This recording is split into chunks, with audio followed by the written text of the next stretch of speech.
কেষ্টদা, আমাকে ডেকেছিলে? হ্যাঁ ভাই, ডেকেছিলাম। বসো। বলো, কি জন্য ডেকেছিলে? আসলে ব্যাপারটা ফোনে বললে হতো না, তাই সকাল সকাল ডেকেই পাঠালাম। বিষয়টা হচ্ছে, আমার চাকরিটা হয়ে গেছে। আগামী মাসেই কেনিয়ায় চলে যাচ্ছি। বাহ, এটা খুব ভালো কথা। কংগ্রাচুলেশন। Thank you. কিন্তু তাপস, তোমাকে যে কি করে কথাটা বলবো সেটাই বুঝতে পারছি না। তার মানে কোনো সমস্যা হয়েছে? আমাকে খোলাখুলি বলতে পারো। না, সমস্যা কিছু না। আসলে আমার তো এখানে নিজের বলতে কেউ নেই। তাই ভাবছি চাকরিটা যখন কেনিয়াতে হয়েই গেল, তখন ওখানকারই সিটিজেনশিপ নিয়ে নেব, ওখানেই সেটেল হয়ে যাব। তাই এখানে আমার যা প্রপার্টি আছে ইমিডিয়েটলি বিক্রি করে দেওয়ার ব্যবস্থা করছি, সেই সাথে আমার গাড়ি দুটোও। কথাটা শুনেই যেন আমার মাথায় আকাশ ভেঙে পড়ল। গাড়ি দুটো বেচে দেবে? ওই গাড়ি চালিয়েই তো আমার পুরো সংসার চলে। গাড়ি দুটো বিক্রি হয়ে গেলে আমার কি হবে? এখন চারিদিকে যা কাজের অকাল, তাতে নতুন একটা কাজ যে পাবো তার তো কোনো নিশ্চয়তা নেই। জানি তুমি কি ভাবছো। ভাবছো যে এবার নতুন কাজ কোথায় পাবে, তাই তো? হ্যাঁ, সত্যি বলতে সেই কথাই ভাবছিলাম। তোমাদের কেষ্টদাকে তাহলে এতদিনে চিনতেই পারোনি। আমি বিদেশে চলে যাচ্ছি, তার মানে এই না যে আমি তোমার কোনো ব্যবস্থা করে রেখে যাচ্ছি না। আমি তোমার জন্য অন্য ব্যবস্থা করে রেখেছি। আমাদের গ্রিনল্যান্ড নার্সিংহোমের অ্যাম্বুলেন্সের জন্য একজন ভালো ড্রাইভার খুঁজছিল। আমি তোমার কথা বলে দিয়েছি, তোমার ফোন নাম্বারও দিয়ে দিয়েছি। তোমাকে হয়তো কাল ফোন করে নেবে নার্সিংহোম থেকে। মাইনেটাও বেশি, লেগে থাকলে কাজ হবে। কি, চালাবে তো? হ্যাঁ, কেন চালাবো না? নিশ্চয়ই চালাবো। আচ্ছা ঠিক আছে, তাহলে ওই কথাই থাকলো। কেষ্টদা রেফারেন্সে নতুন কাজটা হয়ে যায়। চাপ যেমন বেশি, তেমন মাইনেটাও একটু বেশি। ভালোই লাগছিল বেশ। ডিউটি রাত 9টার মধ্যে শেষ হয়ে যায়। তারপর যদি এমার্জেন্সি কল আসে, তার জন্য এক্সট্রা টাকা পাই। বনগাঁ থেকে একটা পেশেন্ট আনতে যাচ্ছিলাম আংরাইল। হঠাৎ ফোনটা বেজে উঠল। বার করে দেখলাম নার্সিংহোম থেকে। হ্যাঁ স্যার, বলুন। তাপস, তুমি কি আংরাইল পৌঁছে গেছো? হ্যাঁ স্যার, এই প্রায় পৌঁছে গেছি। আচ্ছা শোনো, ওখানে আর যেতে হবে না। এইমাত্র কল এলো, পেশেন্ট এক্সপায়ার করে গেছে। তুমি ব্যাক করো। ও আচ্ছা, ঠিক আছে স্যার। অ্যাম্বুলেন্সটা ঘুরিয়ে নিয়ে নার্সিংহোমে ফিরে যাচ্ছি, এমন সময় আবার ফোনটা বেজে উঠল। বার করে দেখলাম একটা unknown number. Hello. Hello, ambulance? Ambulance? হ্যাঁ, কে বলছেন? আমি কাউন্টিয়া থেকে বলছি। একবার তাড়াতাড়ি আসেন, একজনকে নার্সিং হোমে নিয়ে যেতে হবে, ভীষণ এমার্জেন্সি। কিন্তু আপনি আমার ফোন নাম্বার কোথায় পেলেন? আহ, বললাম তো এমার্জেন্সি। এখন অত কিছু বলার সময় নেই। আপনি আপনি তাড়াতাড়ি আসুন। শুনুন, নার্সিংহোমে ইনফর্ম না করে আমি যেতে পারবো না। আপনি আপনি ফোনটা রাখুন। আমি নার্সিংহোমে কথা বলে আপনাকে কল ব্যাক করছি, এক্ষুনি করছি। ফোনটা কেটে দিয়ে নার্সিংহোমে ফোন করলাম।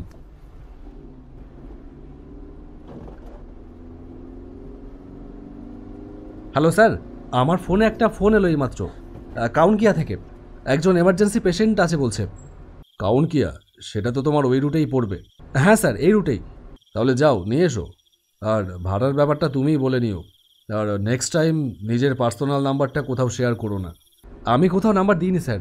আমি জানিও না যে আমার নাম্বার কোথা থেকে পেলো। ওকে, ঠিক আছে, যাও। এখন কথা বাড়াতে হবে না, এমার্জেন্সি আছে যখন। পেশেন্টটা নিয়ে এসো। আর শোনো, যদি অন্য কোনো নার্সিংহোমে যেতে চায় তাহলে ভাড়ার ব্যাপারটা। হ্যাঁ জানি স্যার, বলতে হবে না। হ্যাঁ, আপনার ঠিকানাটা বলুন। কাউন্টিয়া পুরনো বিল্ডিং এর পাশে, তাড়াতাড়ি আসুন। লোকটার দেওয়া ঠিকানা অনুযায়ী এসে পৌঁছালাম পুরনো বিল্ডিংয়ের পাশে। অ্যাম্বুলেন্স থেকে নামতেই দেখলাম বাড়ির সামনে একজন ভদ্রলোক দাঁড়িয়ে আছে। আমাকে দেখেই তিনি এগিয়ে এলেন। নিন, চলুন, আর দেরি করা যাবে না। আচ্ছা শুনুন, তার আগে একটু কথা ছিল। আচ্ছা বলুন। কোথায় নেবেন পেশেন্ট? গ্রিনল্যান্ডেই নেব। আচ্ছা আচ্ছা, তাহলে ১,৫০০ টাকা ভাড়া লাগবে। আর ওটা পেশেন্ট অ্যাম্বুলেন্সে তোলবার আগেই লাগবে। আচ্ছা নিন, এই নিন আপনাদের ভাড়া। এবার চলুন। হ্যাঁ হ্যাঁ, চলুন।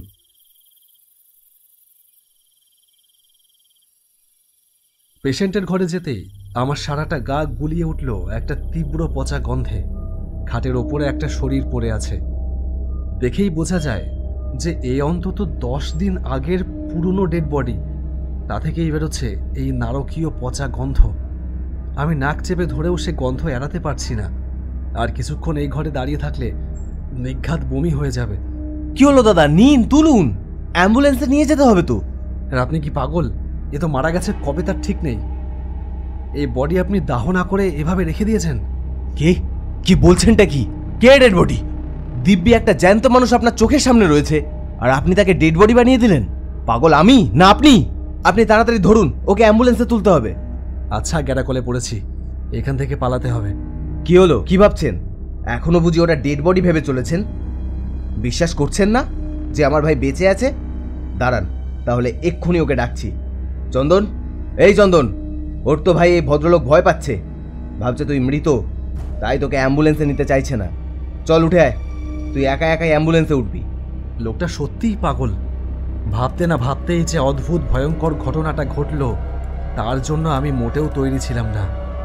দেখলাম খাটে শুয়ে থাকা সেই পচা গলা শরীরটা এবার যেন একটু নড়ে উঠল, তারপর চোখ খুলল। মনিবিহীন, নিষ্পলক, মরা মাছের চোখের মতো স্থির সে চোখের দৃষ্টি। ভয়ে আমার বুঝি এক্ষুনি হার্ট ফেল হয়ে যাবে। লোকটা এবার একটা বিকট অট্ট হাসিতে ফেটে পড়ল।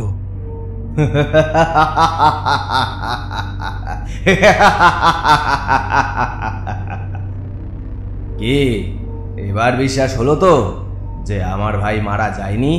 ও মরতে পারে না। ওকে বাঁচানোর জন্য আমি আমার সর্বস্ব উজাড় করে দিয়েছি। ও কি মরতে পারে?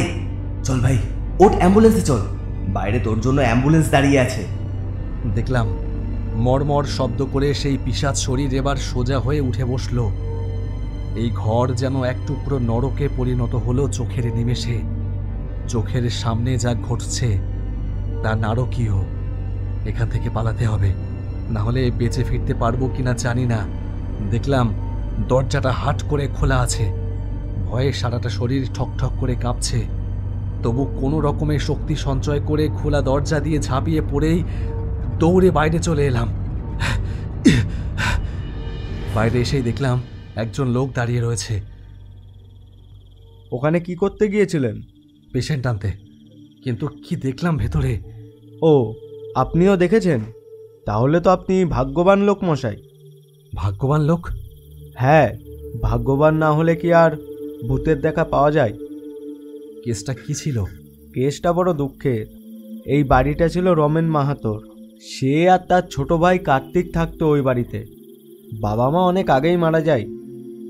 দুই ভাই লেখাপড়ায় খুব ভালো ছিল, চাকরির চেষ্টা করত, আর এলাকার ছেলে মেয়েদের টিউশনি পড়াতো। হঠাৎ কার্তিকের একদিন একটা মারাত্মক অ্যাক্সিডেন্ট ঘটে। দেখুন, পেশেন্টের চেস্টে একটা মেজর ইনজুরি হয়েছে। বুকের একটা হাড় ভেঙে ফুসফুস ছুঁয়ে আছে। বডিতে অক্সিজেন ঠিক মতন পৌঁছাচ্ছে না। ইমিডিয়েট অপারেশন না করলে পেশেন্টকে বাঁচানো যাবে না। তাহলে অপারেশন করুন ডাক্তারবাবু। হ্যাঁ, অপারেশন তো করতেই হবে, তবে এখানে হবে না। সরকারি হাসপাতালে সে সমস্ত যন্ত্রপাতি নেই। আপনি একটা কাজ করুন, আপনি গ্রিনল্যান্ড নার্সিংহোমে নিয়ে যান। ওখানেই অপারেশনটা ভালো হবে। আমিই করব, ডোন্ট ওয়ারি। কিন্তু নার্সিংহোমে তো অপারেশনের খরচ। না না, বেশি টাকা লাগবে না। আপনি 1,02,000 মতন অ্যারেঞ্জ করুন, তাতেই আশা করছি হয়ে যাবে। ডাক্তারবাবু, এখন তো আমার কাছে অত টাকা নেই। আপনি অপারেশনটা করে দিন, আমি আমাদের জমি বেচে আপনাদের ফিস দিয়ে দেব। না না, ওভাবে তো হয় না। সব কিছুর তো একটা সিস্টেম আছে, তাই না? আপনি দেখুন যত তাড়াতাড়ি অ্যারেঞ্জ করা যায়। ডাক্তারবাবু, আপনি তো বললেন হাতে সময় নেই, জমি বেচে টাকা জোগাড় করব। 3-4 দিন তো সময় লাগবে ডাক্তারবাবু। ঠিক আছে, দেখুন কি করবেন। আমার যা বলার তা আমি বলে দিয়েছি। আপনার যদি প্রবলেম থাকে তাহলে অন্য কোথাও নিয়ে যেতে পারেন। নেক্সট। 3 দিন পর রমেন তার জমি বিক্রি করে টাকা জোগাড় করে ভাইয়ের অপারেশনের জন্য। কিন্তু সেই 3 দিনের দিনেই কার্তিক মারা যায় বিনা চিকিৎসায়। এই শোক সামলাতে পারে না রমেন, সেও গলায় দড়ি দিয়ে আত্মহত্যা করে। রমেন আর তার ভাই কার্তিক আজও এই বাড়িতে আছে। রমেন আজও বিশ্বাস করে তার ভাই কার্তিক বেঁচে আছে। তার ভাই মরতে পারে না। সে আজও পাগলের মতো ফোন করে অ্যাম্বুলেন্স ডাকে তার ভাইকে নার্সিংহোমে নিয়ে যাওয়ার জন্য। কিন্তু আপনি এত কিছু জানলেন কি করে?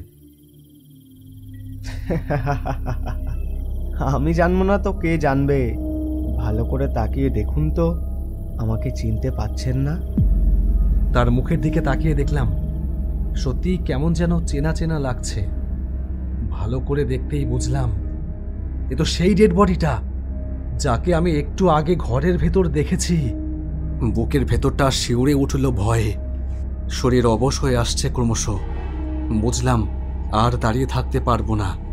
তারপর জ্ঞান হারিয়ে লুটিয়ে পড়লাম মাটির ওপরে। ভোরবেলা পাড়ার লোকেরা আমাকে রাস্তার ওপর পড়ে থাকতে দেখে হাসপাতালে দিয়ে এসেছিল। অ্যাম্বুলেন্স চালানোর চাকরিটা ছেড়ে দিয়েছি, কিন্তু এখনও মাঝে মাঝে রাতের বেলায় ঘুমের ভেতর শুনতে পাই সেই আর্তচিৎকার। Hello, ambulance, ambulance.